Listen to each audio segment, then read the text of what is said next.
Hi friends, welcome back to our channel. World of Tailor Bird-ലേക്ക് എല്ലാവർക്കും സ്വാഗതം.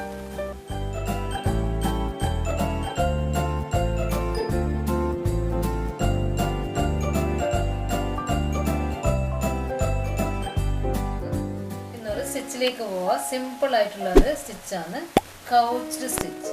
നമ്മൾ coaching എന്ന് പറയും.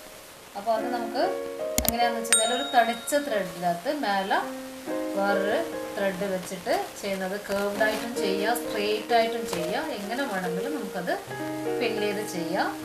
റൈറ്റിൽ നിന്ന് ലെഫ്റ്റിലേക്കാണ് നമ്മൾ കൗച്ചിങ് ചെയ്യുന്നത്. അപ്പം നമുക്കൊന്ന് ചെയ്ത് നോക്കാം. റൗണ്ട് ഫ്രെയിമിലൊരു ക്ലോത്ത് ഇട്ട് വെച്ചിട്ടുണ്ട്. അത് നമുക്ക് വേണമെങ്കിൽ ഞാൻ പറഞ്ഞ പോലെ സ്ട്രെയിറ്റ് ആയിട്ട് നമുക്ക് ലൈനിൽ ചെയ്യാം, അല്ലെങ്കിൽ ഒരു കേർവ് ലൈനിലോ എന്തെങ്കിലും ഫ്ലവറിൻ്റെ പെറ്റലിലോ അങ്ങനെ എന്തെങ്കിലും ചെയ്യാം. അപ്പം ഞാൻ ഒരു ഫ്ലവറിൻ്റെ പെറ്റൽ വരക്കാം. ഇത് പെറ്റൽ ഷേപ്പാണ് വരച്ച് വെച്ചത് അല്ലേ. നമുക്ക് വേണമെങ്കിൽ ഒരു സ്ട്രെയിറ്റ് ആയിട്ടും ചെയ്യാം, ഏത് ഷേപ്പിൽ വേണമെങ്കിൽ നമുക്ക് ചെയ്യത്. അപ്പോൾ ഇത് കണ്ടോ, ഇതിലിപ്പോൾ ഞാൻ ഒരു വൂളൻ ത്രെഡ് എടുത്തിട്ടുണ്ട്, പിന്നെ സാധാരണ ഒരു ത്രെഡും.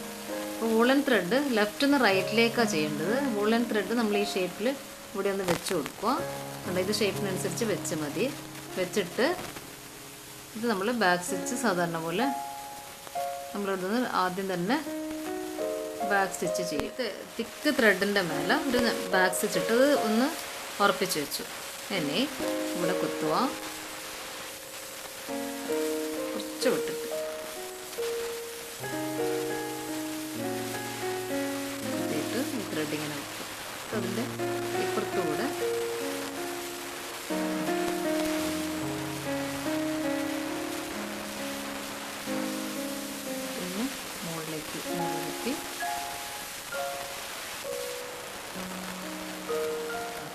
ഒരു കൃത്യമായ ഏകദേശം ഒരേ അളവിൽ നമ്മൾ ഈ തിക്ക് ത്രെഡ് എന്ന് വെച്ചാൽ ഞാൻ വൂളൻ ത്രെഡ് എടുത്തിട്ടുള്ളത്. അപ്പോൾ ഇങ്ങനെ വെച്ച് ലെഫ്റ്റിൽ നിന്ന് റൈറ്റിലേക്കാണ് നമ്മൾ ചെയ്തുകൊണ്ടിരിക്കുന്നത് അല്ലേ. ഈ ത്രെഡ് ഇങ്ങനെ വെച്ചിട്ട് ആ മേലെ ത്രെഡ് നമ്മൾ ഈ ഓറഞ്ച് കളർ ത്രെഡ് ഞാൻ അതിൻ്റെ മേലെ കൂടി ആണ് പോകുന്നത് ചെയ്യുന്നത്. കണ്ടോ, ഇങ്ങനെ നീറ്റായിട്ട് ഔട്ട്ലൈന് ഈ പെറ്റൽ ഔട്ട്ലൈൻ ചെയ്ത് നോക്കുക. ഒന്ന് പിടിച്ചു കൊടുത്താൽ മതി. കൗച്ച്ഡ് സ്റ്റിച്ച് ഒരു പെറ്റല് കംപ്ലീറ്റ് ചെയ്തിട്ടുണ്ടല്ലേ, ഈ ഒരു ഷേപ്പിൽ, കർവ് ഷേപ്പിൽ. ഇനി നമുക്ക് വേണമെങ്കിൽ പെറ്റലല്ലാതെ സ്ട്രെയിറ്റ് ആയിട്ടോ അല്ലെങ്കിൽ ഇതാ ഇങ്ങനെ ഒരു ഡയമണ്ട് ഏത് ഷേപ്പാണ് വേണമെങ്കിൽ നമുക്കിത് ചെയ്യാം. ഇതല്ലേ. ഇനി ഞാൻ ഇവിടെ ഒന്നും കൂടെ വരച്ചിട്ടുണ്ട്. നമുക്കിതിലേക്കൊന്ന് പോവാം. ഇവിടെ വെച്ച് ഇവിടുന്ന് ഇതുപോലെ തന്നെ പോവാം, ഇതേ സ്റ്റിച്ച് തന്നെ. പക്ഷേങ്കിൽ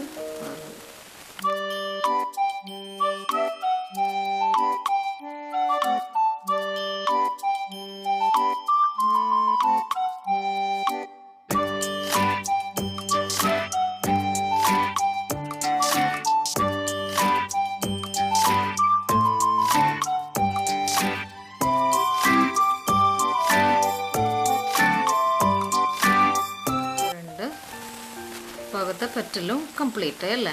നമുക്ക് നോക്കാം ഇവിടെ ഒന്ന് ചെയ്യാൻ പറ്റുമെങ്കിൽ ഇവിടെ ഒരു പെറ്റൽ ചെയ്യാം. ഒരു ബട്ടർഫ്ലൈൻ്റെ ഷേപ്പിൽ ചെയ്ത് നോക്കാം.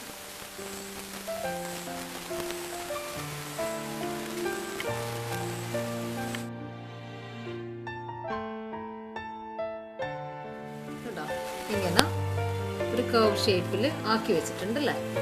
നമുക്ക് ഏത് ഷേപ്പിലും ഇത് ചെയ്യാൻ പറ്റുന്നത് അതാ പറഞ്ഞത്. നമുക്ക് എങ്ങനെ നമുക്ക് ഒടിച്ച് വളച്ച് കൊണ്ടുവരുന്നത്. അപ്പോൾ ഇതിന് വേണമെങ്കിൽ നമുക്കിങ്ങനെ അരി കൊടുത്തൊരു ബട്ടർഫ്ലൈ പോലെ ആവാം അല്ലേ.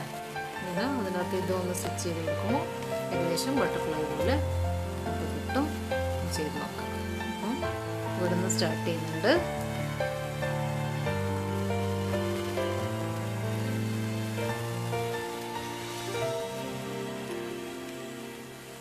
ഇവിടെ നിന്ന് ഇങ്ങനെ സ്റ്റാർട്ട് ചെയ്യാം. രണ്ടും കൂടെ ഒരുമിച്ച് നമുക്ക് സ്റ്റിച്ച് ചെയ്തിട്ട് തൽക്കാലം നോക്കാം.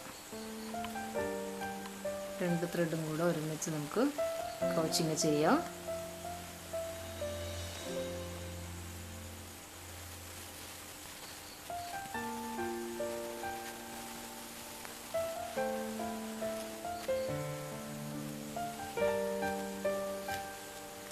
ചെയ്തു.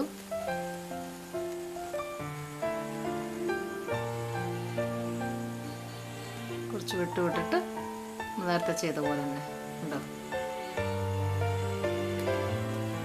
രണ്ടും കൂടെ ഒരുമിച്ച് ഫിനിഷ് ചെയ്തു. ഉണ്ടോ, ഒരു ഷേപ്പിൽ ഫിനിഷ് ചെയ്തു. അപ്പോൾ ഇതിനേക്കാളും നന്നായിട്ട് നിങ്ങൾക്ക് വേണമെങ്കിൽ ചെയ്ത് നോക്കാം. ഇത് എന്താ പറയുക, ഒരു ഒറ്റ ത്രെഡ് കൊണ്ട് ചെയ്തതാണ്. ഇതെല്ലാവർക്കും ഇഷ്ടപ്പെട്ടെന്ന് തോന്നുന്നു. ഇഷ്ടപ്പെട്ടെങ്കിൽ ലൈക്ക് ചെയ്യുക, ഷെയർ ചെയ്യുക, മറക്കാതെ സബ്സ്ക്രൈബ് ചെയ്യുക. Thank you.